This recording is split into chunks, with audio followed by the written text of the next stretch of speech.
nating tutukton. Mula sa kalsada hanggang sa online eksena, mga kwentong pinag-uusapan, binibigyang linaw na. Makinig, magtanong, huwag matakot, dito ang usapan, malinaw at tapat. So to speak, tara makinig, boses ng bayan, sabay-sabay nating dinig. So to speak, malinaw ang layunin, bawat usapin ating lilinawin. So to speak. Magandang araw po sa inyong lahat. Ako po si Sonia Soto at ito ang So to Speak. Sa mga nakalipas na buwan, halos araw-araw nating naririnig ang salitang impeachment. Marami ang nagtatanong, ang nangyayari o mangyayari? Ano ang magiging hatol? Sino ang mananalo at sino naman ang matatalo? Ngunit ngayong araw, nais naming magtanong ng ibang mga tanong. Hindi yan ang mga gusto kong itanong sa ating panauhin ngayong araw na to. Kapag ang isang vice-presidente ay dumaraan sa impeachment, sino ba talaga ang nasa paglilitis? Sino ba talaga ang nililitis? Isang tao lang ba? O pati ang ating saligang batas? O pati ang ating Senado? O maging ang Kongreso? Pati ang mga institusyong demokratiko? At maging tayong mga mamamayan, hindi rin ba tayo nililitis? Sa So to Speak, hindi tayo nag-uusap upang pumili ng panig. Hindi rin tayo narito upang magbigay ng hatol. Ang layunin natin ay maunawaan kung paano gumagana ang ating demokrasya sa panahon ng isang pampulitikang krisis.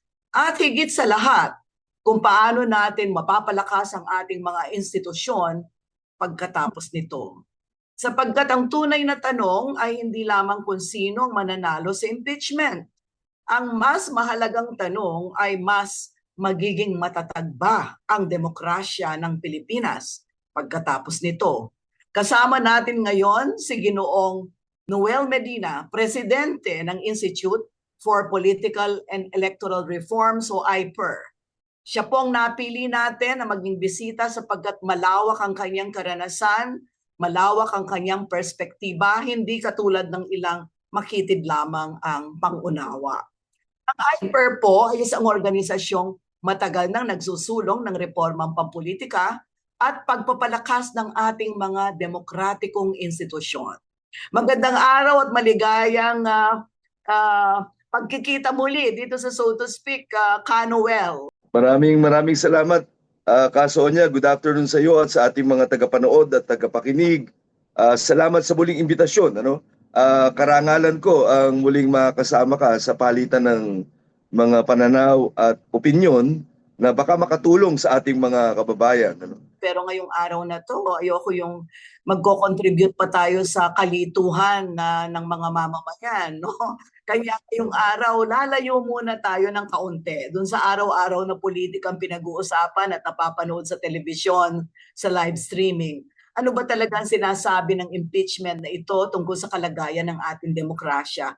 Yan muna ang gusto kong pag-usapan natin. Ano ang pinakamahalagang issue na dapat nating pag-usapan bilang isang bansa ngayong meron tayong impeachment trial? Sabi ko nga, Ka Noel, dapat ang ating pamagat sa ating episode ay impeachment on trial. Ka Noel, bigyan mo kami ng iyong perspektiba.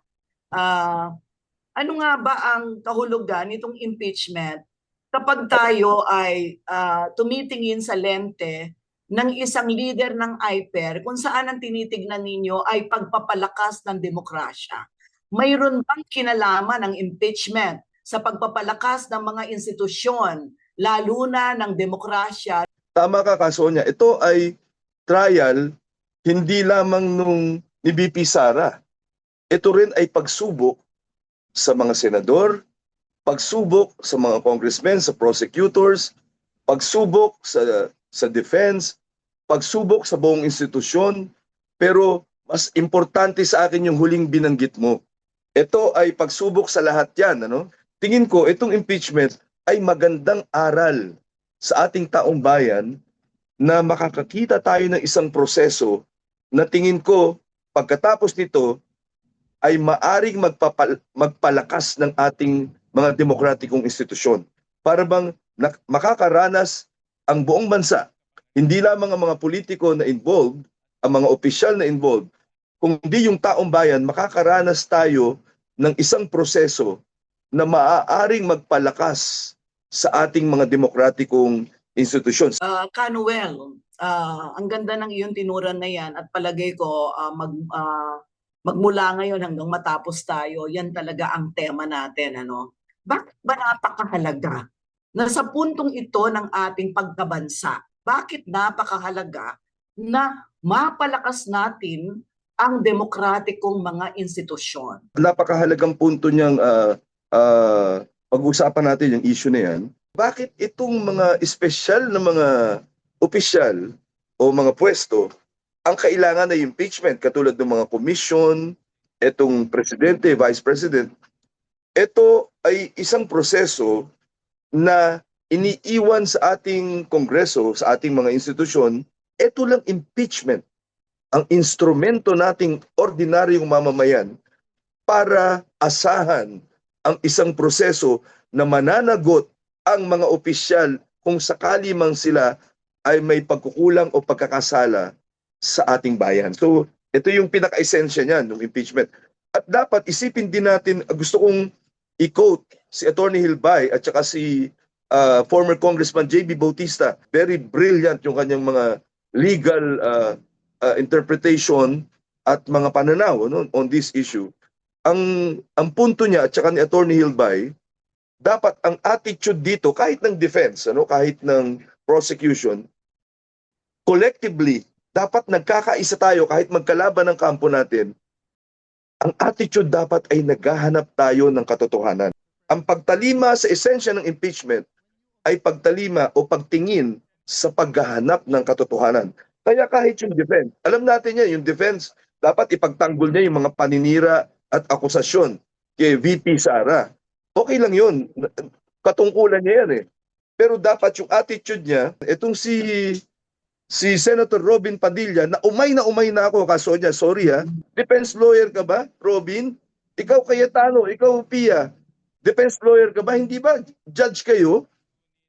Dapat lalo kayo naghahanap ng katotohanan. Pero ang nangyayari, puro drama, puro gimmick, at nandun, hindi para maghanap ng katotohanan. Nandun, para ipagtanggol yung si VP Sara. Hindi naman yun ang intention ng impeachment. So, marami magagalit. Tapos, hindi lang yan. Ako nalulungkot ako kaso niya. Gumagamit pa na itong, sorry ha, ako ang dami kong kaibigan sa simbahan na yan. Gumagamit pa nitong malakultong simbahan na ginagamit sa politika para pagtakpan ng katotohanan. Itigil na natin itong mga teknikalidad, itong mga panluloko sa taong bayan. Okay. Canuel, sila ang gumagastos dito sa exercise na ito, sa kanilang mga buwis ng galing, ang lahat ng ginagastos dito sa impeachment trial na ito. At Canuel, dito sa puntong ito, kailangan siguro i-emphasize natin sa ating mga kababayan, sa ating mga tagapanood at tagapakinig sapagkat tayo napakaraming platforms ng ating programa sa telebisyon at sa iba't ibang SOCMED platforms. No ang nais protektahan ng ating konstitusyon. Kanya tayo nagkakaroon ng impeachment. Sinabi mo kanina, ito ay para sa accountability.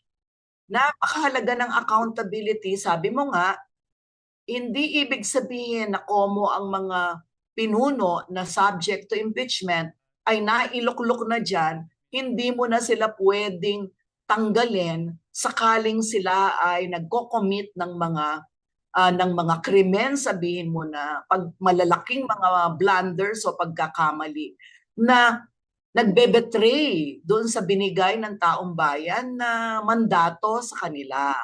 So, siguro mahalaga na ulit-ulitin natin, ano ba ang nais protektahan ng ating konstitusyon sa pamamagitan ng impeachment?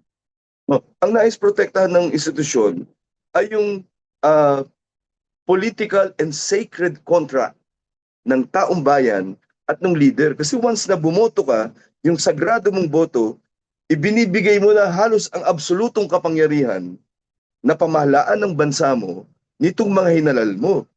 Pagkaboto mo nga, wala ka ng papel eh. Para mag-aabang ka na lang kung magnanakaw sila, kung may gagawin silang maganda, ipaglalaban ba nila tayo, tutuparin ba nila yung mga pangako nila, di ba? Parang ganun yung social and political and moral contract with these officials. Yung boto mo, parang pirma yan eh. Tapos bigla kang binigo, bigla kang niloko, wala ka, paano na tayo? Ito lang impeachment ang kaparaanan. Ito lang yung kapangyarihan nating mamamayan through our Congress na panagutin itong mga taong hindi para awayin si BP Sara, awayin yung mga ayaw mong politiko, hindi eh. Accountability issue to. Pero ang nangyayari dito sa labanan na to, habang meron kang Shell Jokno, habang meron kang Laila de Lima, habang meron kang mga people's organization na naghahanap ng katotohanan, naghahanap ng pananagutan, meron kang mga abogado na abalang-abala sa teknikalidad. Meron kang mga abogado na abalang-abala sa pagtatanggol para takpan ng katotohanan. Halimbawa, yung mahiwagang kahon. Sa totoo lang, kung ako, si BP Sara, uutusan ko ang aking mga abogado, buksan nyo na yan. Sobra na paninira sa akin dyan. Buksan na yan. Wala akong tinatago. Wala akong kasalanan. Wala akong pagnanakaw. Wala akong bilyon. Pinaglololo ko lang kayo niyang prosecution na yan at saka yung mga kaaway namin. Hindi ba? Napakagandang pagkakataon nito. Pero gusto ko lang, segue lang ako, Kasonia, gusto ko lang i-share yung insight. Dalawang bagay. Huwag ka magagalit, sasampulan lang kita. Nung presidente ka ng ito, minsan may mga bagay na isi-simplify mo para ma-appreciate ng ordinaryo nating mga kababayan. Halimbawa, ikaw, Kasonia, presidente ka ng CLTV dati. Si kasamang Billy San Juan ay iyong vice president. Halimbawa, imaginein mo, nag-press con si Billy San Juan, si kasamang Billy natin, at nag-announce na may kinontrata na siyang papatay sa iyo. Kapag may nangyari sa kanya, alam mo kung ano automatic na gagawin ng company nyo, ng CLTV, tanggal yun. Si Billy San Juan, tanggal yun. Pero dito, sa pangyayaring ito, lahat ng pinakamahal na abogado, lahat ng kasinungalingan, lahat ng pambubudol, lahat ng teknikalidad, hihimayin, huhukayin, para lamang ipagtanggol. Hindi, buti sana ko ipagtanggol, para lamang pagtakpan ng katotohanan. Yun ang pinakamasaklap. I-differentiate natin yung kaso niya, ba yung ipagtanggol sa yung pagtakpan ng katotohanan. Okay. Noel, maganda yung sinabi mong yon sapagkat hindi mo naman sinasabi na huwag bigyan ng due process. Hindi yun ang sinasabi mo. Lahat ng tao ay entitled sa due process. Hindi yun ang sinasabi mo. Ang sinasabi mo ay hindi ibig sabihin ng due process ay gawin mo ang lahat para pagtakpan ang katotohanan. At kaso niya, ito pa yung pangalawang i-share ko sa iyo. May business meeting ako sa Cebu. I just arrived nung isang araw lang. Sa totoo lang. Nalungkot ako yung driver namin, yung van namin, yung driver namin. Binidyo ko yung dialogue namin. Actually, hindi dialogue, lecture ko. Binidyo namin, pero hindi ko pinakita yung mukha para respeto rin sa driver namin. Ipinagmalaki sa akin na siya ay Duterte. Na naka-eagles na, yung eagle ginagamit ng mga Duterte, eagle t-shirt pa yan. Sabi ko sa kanya, Kuya, talaga Duterte kami rito, sir. Ipinagmalaki pa sa akin. Kinuwentuhan ko, kasi nasa research po ako, Manong, ito po yung pagkakaalam ko, ganyan-ganyan. Kinuwento ko sa kanya, tapos hindi siya kumikibo. Ganun ho ba? Parang ganun ho ba? Okay, Manong, ganito. Meron ka na bang anak na binata't dalaga? Ay, opo, dalawa po. Binata't dalaga na, nag-aaral. Sabi, sige, huwag mong kakalimutan, pagbilinan mo ang mga anak mo na mag-aral mabuti, maging mabuting mga mamamayan, maging mga mabuting kabataan, at magkaroon sana ng magandang kinabukasan. Opo, talagang maayos po yung mga anak ko, okay? Kaya mo bang tignan ang mga anak mo sa mata Ay, opo. Ayan, no, naka-video to ha, kaso niya. Ay, opo. O sige. Una mong tignan sa mata yung anak mong babae. O sige po. Sabihin mo sa kanya, anak, kapag may bumastos sa iyong politiko, binastos ka bilang babae, huwag kang magagalit ha. Kasi talagang ganyan. Tanggapin natin yan kasi ganyan yung idol ko si Duterte. At saka pag may papatayin sa atin, sa mga kaibigan natin, mga kabataan, huwag na tayong magreklamo. Kasi idol natin si Digong. At saka yung sila. Ay, sir. Ay, oo nga. Ay, hindi po, hindi po. Alam mo, hanggang gabi magkasama kami sa dinner. Hindi ko alam kung nakumbinsi ko na. Pero, kinailangan ko pa isample yung mga anak niya para maisip niya na parang may mali. Ang point ko rito, kaso niya, nakakalungkot yung kulturang vice president ka, magpapapatay ka na. At saka ito pa yung technical flaw niyang argument na yan. Halimbawa, 100 o 1,000 kaaway mo. Tapos, ikaw ay napas lang. Mhm. Tapos, yung kaaway, si BBM, pinagbibintangan mo, di ba? Yung pala si BBM, panayan dasal, naku, sana wag mapatay itong kalaban ko sa politika. Kasi ako pagbibintangan Panayan dasal doon, wag kang mapatay. Tapos, nakakontrata ka na ng papas lang sa kanya. Hindi natin natukoy kung sino yung pumatay sa'yo.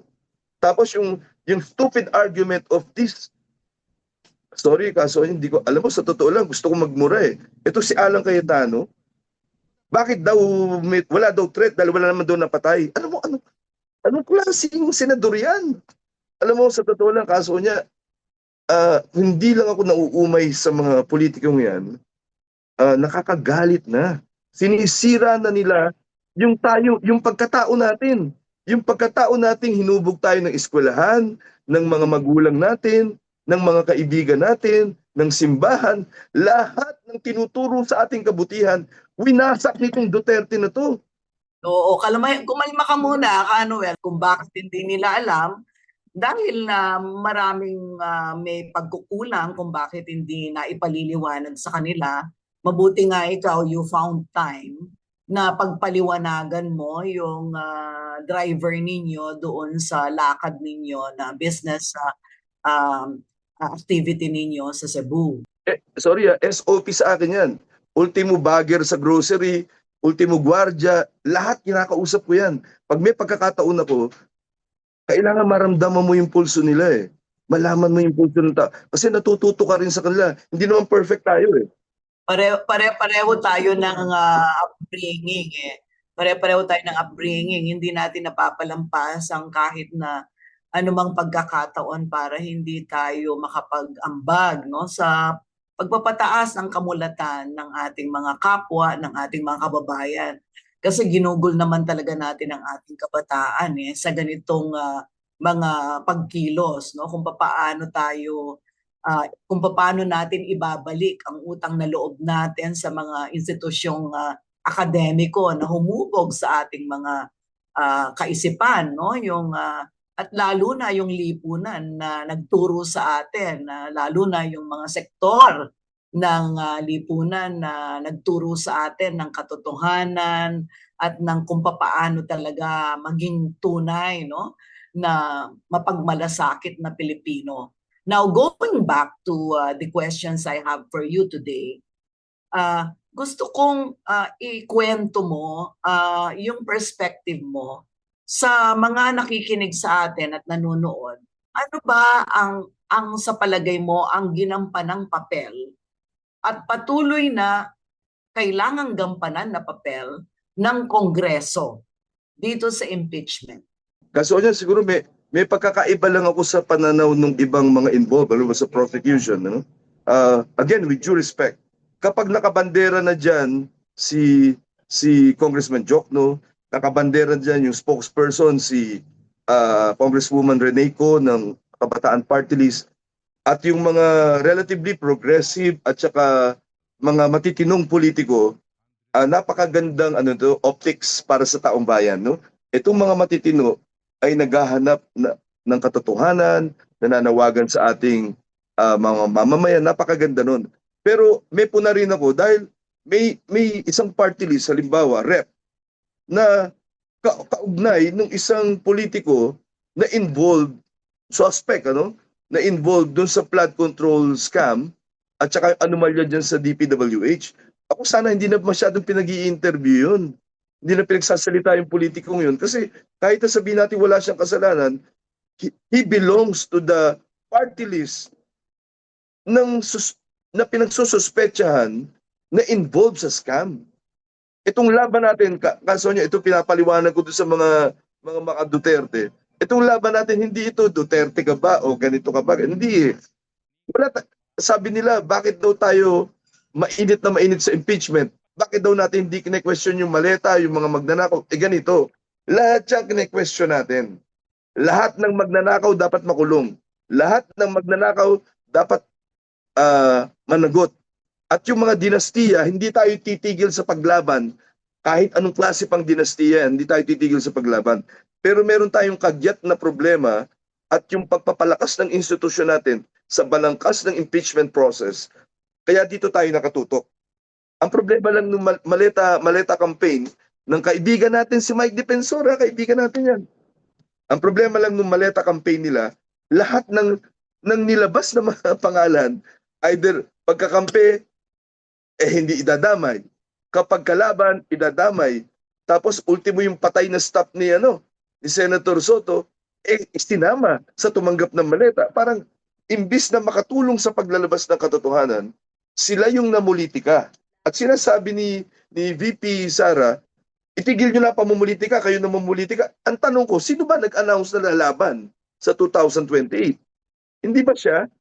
Parang yun yung point ko eh. Itong mga bagay na to, umaapila ako sa taong bayan, subaybayan natin kay anumang kampo ka dahil ito ay isang konkretong pag-aaral para po sa ating mga mamamayan.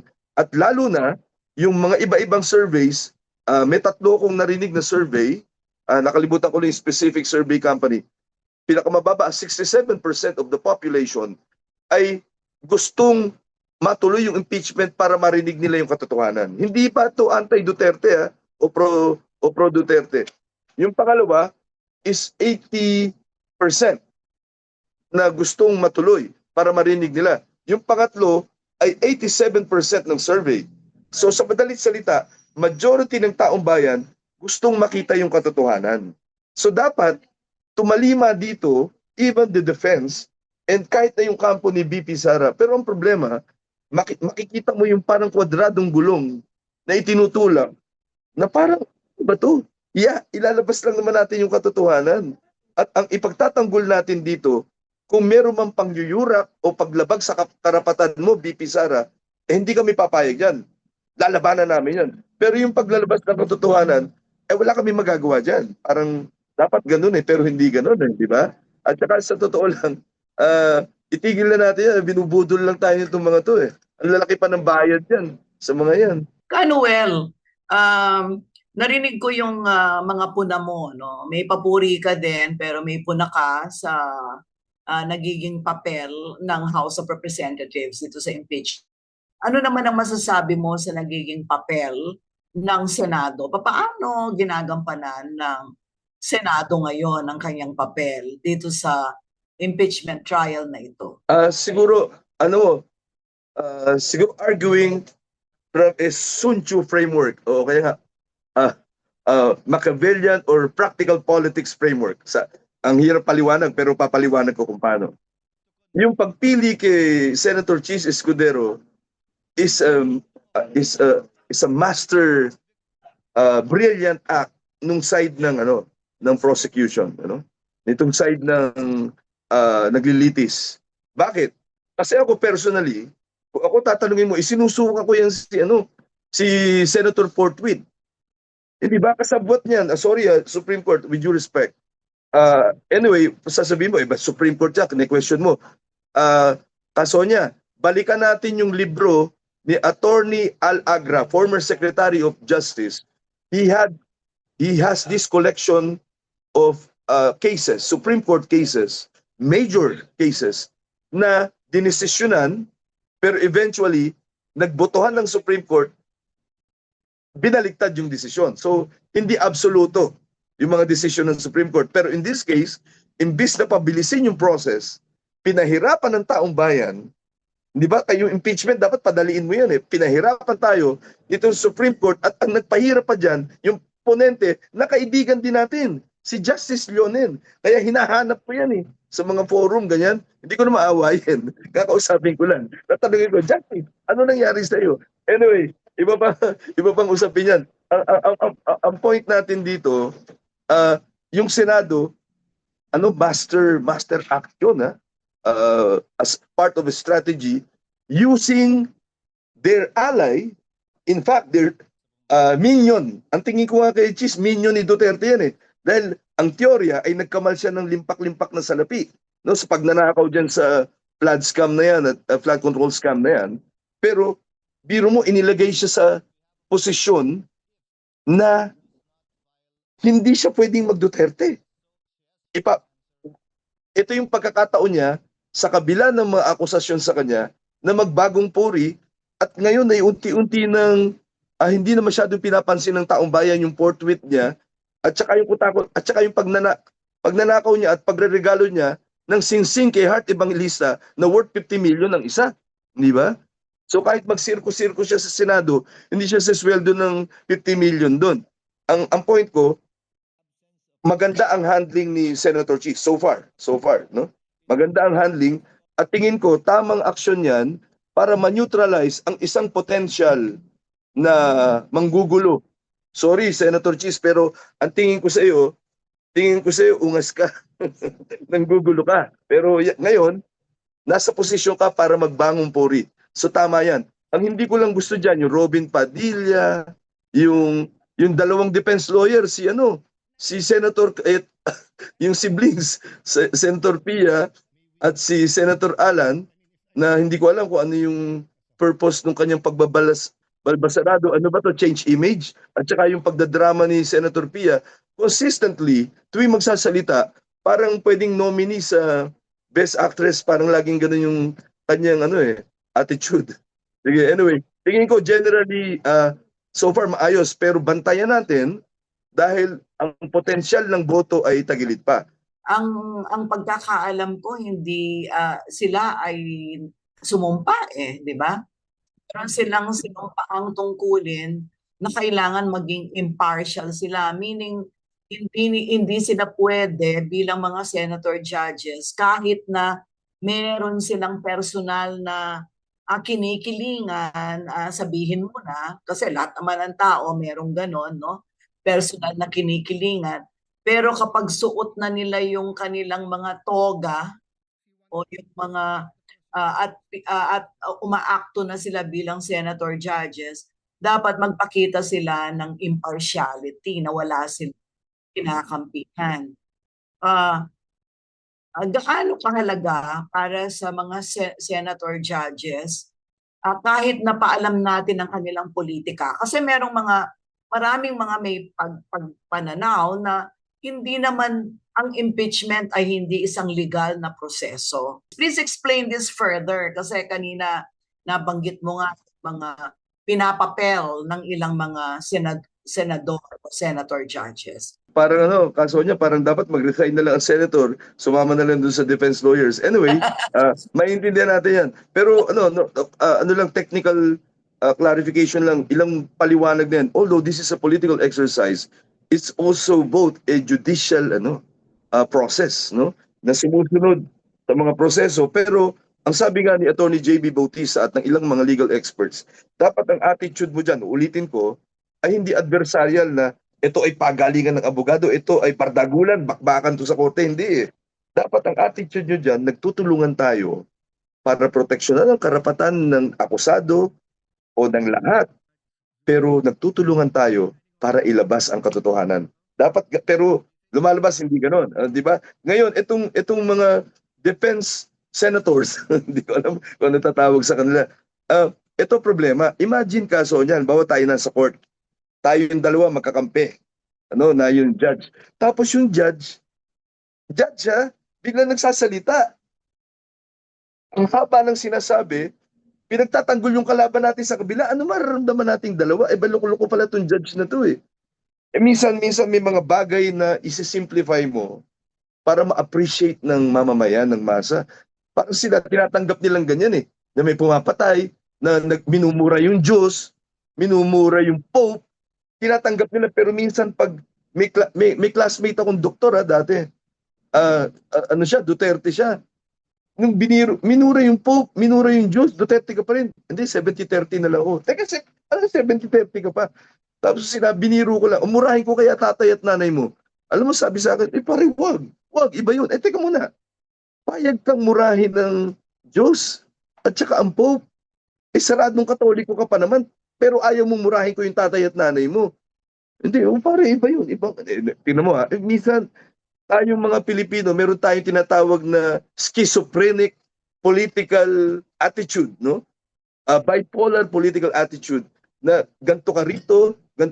Para yung kulto na simbahan, ano? Anti-corruption, nagrarally, ano? Pero sinusuportahan si Marcoleta, sinusuportahan yung mga magnanakaw, endorso ng endorso. Lahat ng magnanakaw, lahat ng nakulong, inendorso nila yun eh.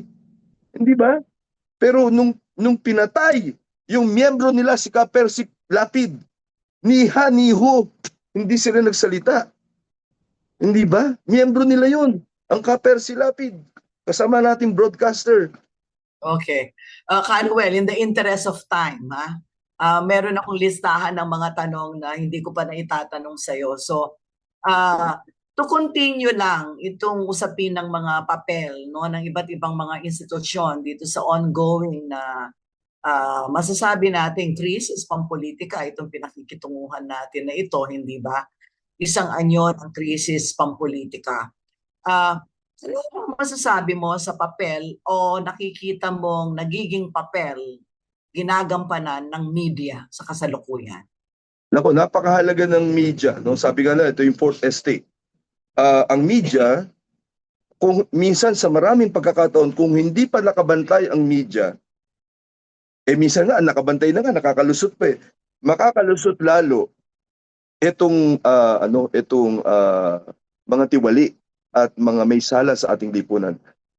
Dapat ako tingin ko, naghahanap ako ng precise description dun sa magandang orientation ng media.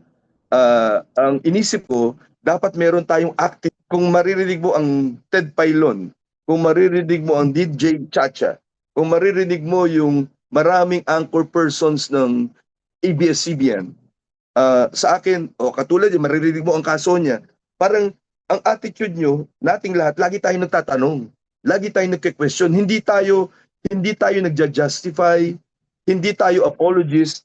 Dapat ang attitude ng media ay activist media. Yung hindi tayo papayag sa budol, sa fake news. Ang problema, napakalakas at may gastos yung fake news. Sa ating mga matitinong mga kaibigan sa media, minsan nga kulang pa sweldo ng mga media men natin eh. Samantalang itong mga troll, magbubudol lang, magkakalat lang ng fake news, kumikita ng malaki. At lalong-lalo na yung mga pagador nila.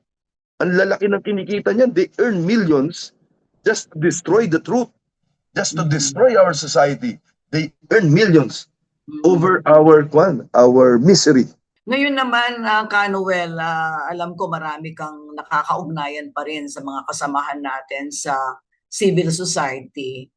Nakikita mo ba na ginagampanan ng iba't ibang sektor ng civil society ang kanilang papel? At ginagampanan ba nila ng maayos ang kanilang papel? O meron kang wish list na dapat ganito yung kanilang ginagawa dito sa mga nangyayaring ito? Marami, masalimuot yan. Minsan sabi nga nila minsan may attitude tayong mga Pinoy na imbis na mag-focus doon sa main enemy, naghahanap tayo ng kaaway sa hanay natin. Minsan tayo nag-aaway.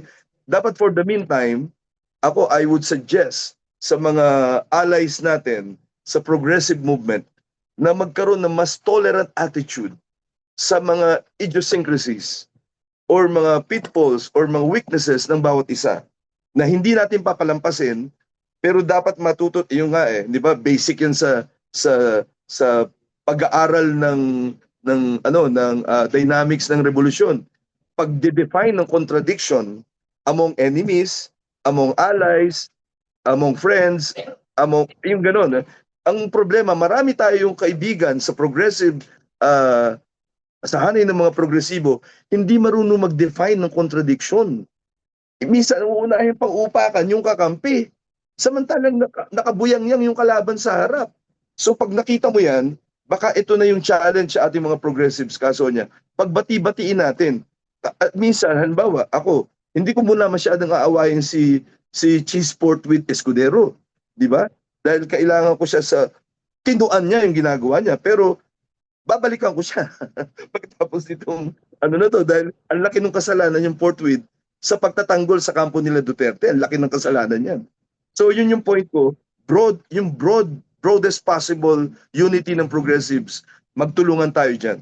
Even with some sprinkling of trapos, righties, tingin ko naman sa puso nila, mahal nila ang Pilipinas. Canuel, nakikita mo ba sa nagiging takbo ng impeachment ngayon na meron pa ring tiwala ang taong bayan o ang publiko sa institusyon,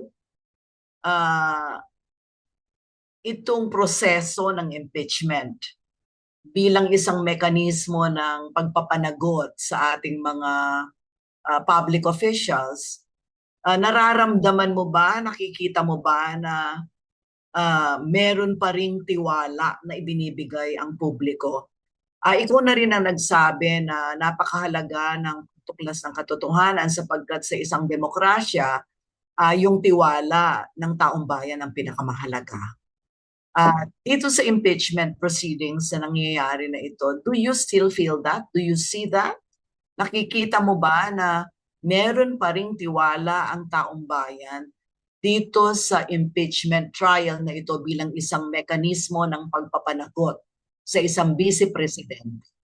Tingin ko kung mas malapit sa scientific basis, yung 67%, 80% at 87% na umaasa doon sa impeachment ay isang manifestasyon, kaso niya, na may tiwala pa rin doon sa proseso. Parang dumating sa point na maraming cynical, na pare-pareho lang yan, walang mangyayari dyan, ganyan-ganyan. Pero ako, yung kapatid ko nga former activist din, na yung kapatid kong lalaki,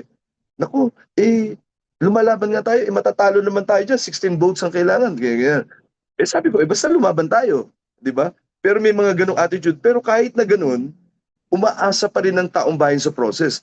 At ito ay hamon sa mga senator judges. Kasi tandaan natin na ang dynamics niyan, hindi sila mga island sa politika ng Pilipinas.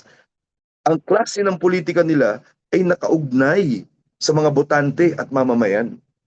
Dapat nilang tandaan yan. At basahin nila ang pulso ng taong bayan.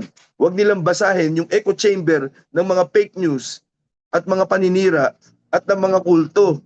Ang problema, napapansin ko yan minsan, kahit yung matatalinong propagandista ng Duterte camp, kahit alam na nilang kasinungalingan, kahit alam na nilang bulok yung argument, ilalabas pa rin nila yan kasi kailangan nilang i-feed yung kanilang political base. Ito yung pinaka-political gasoline nila Yung fake news, yung paninira, yung kalokohan. Albawa, itong isang kulto na nag-aastang simbahan, pakalat ng diyan, yung mga vloggers nila ng fake news. Kasi kahit ang tatalino niya alam nilang kasinungalingan ng sinasabi nila. Pero para patibayin mo yung political base mo sa iyong echo chamber, i-feed mo yan ng kasinungalingan. Di ba? Sabi nga ni Goebbels sa Nazi Germany noon, paulit-ulitin mo ang kasinungalingan, eventually magiging katotohanan yan.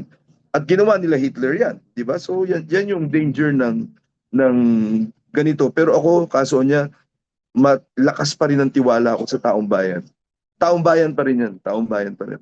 At yung pinag-uusapan natin, ang pinakamahalaga dito yung tiwala ng taong bayan. At sabi mo nga, tingin mo yung scientificong batayan ng mga surveys na lumabas ay nandyan. Kaya you believe na meron pa ring tiwala ang taong bayan sa proseso na nagaganap ngayon, ang proseso ng impeachment.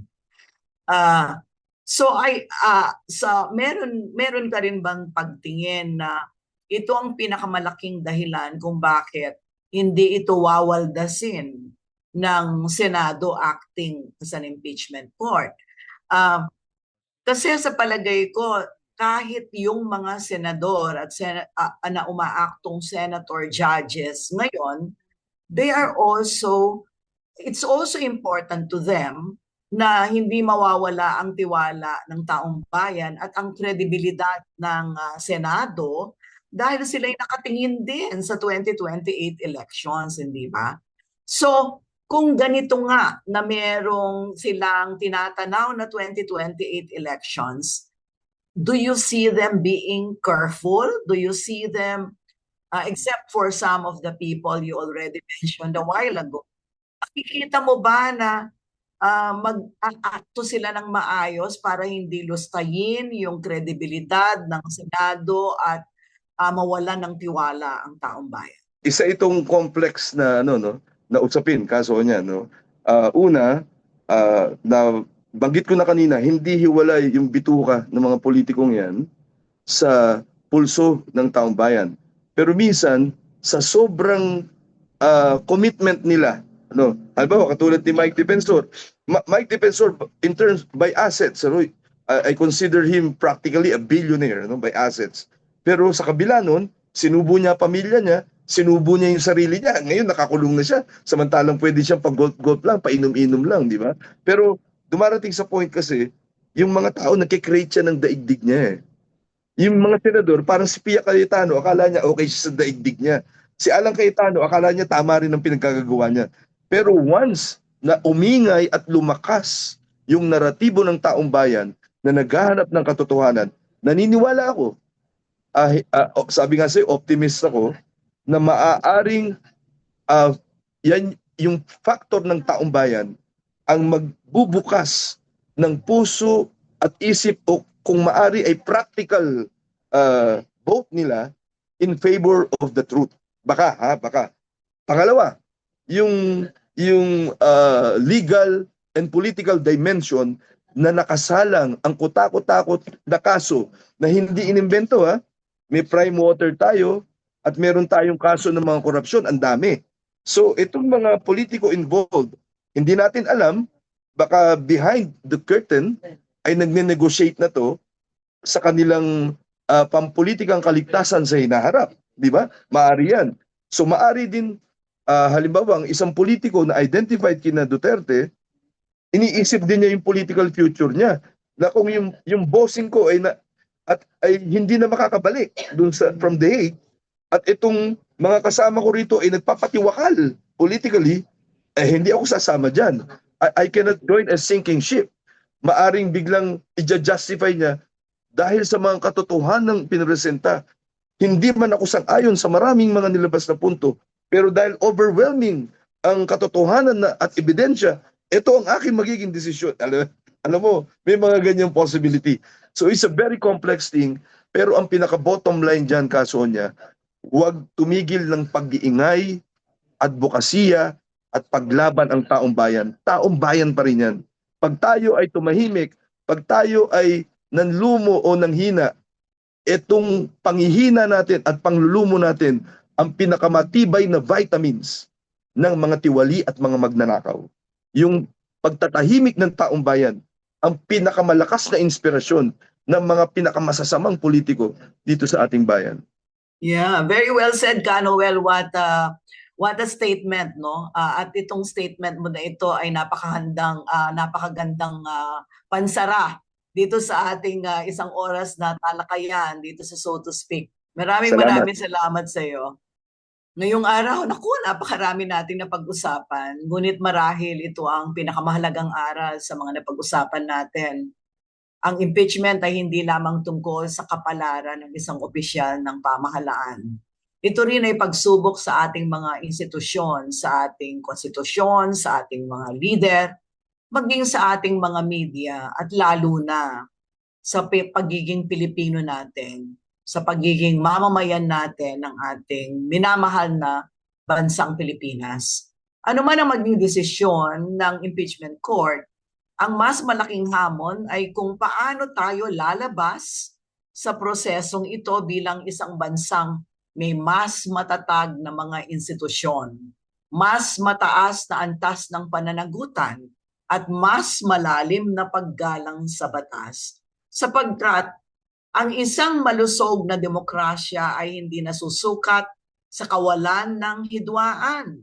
Nasusukat ito sa kakayahan ng mga institusyon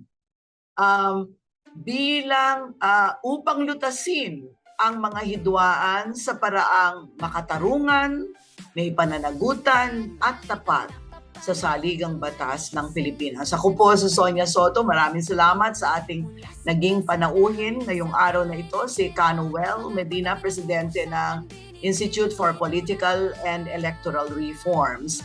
Maraming salamat po sa inyong pagsama sa amin dito sa So to Speak. Hanggang sa muli, punot dulo ng usapin ating lilinawin. Usapang bayan, balitang napapanahon, mga isyu sa lipunan, sabay nating tutukton. Mula sa kalsada hanggang sa online eksena, mga kwentong pinag-uusapan.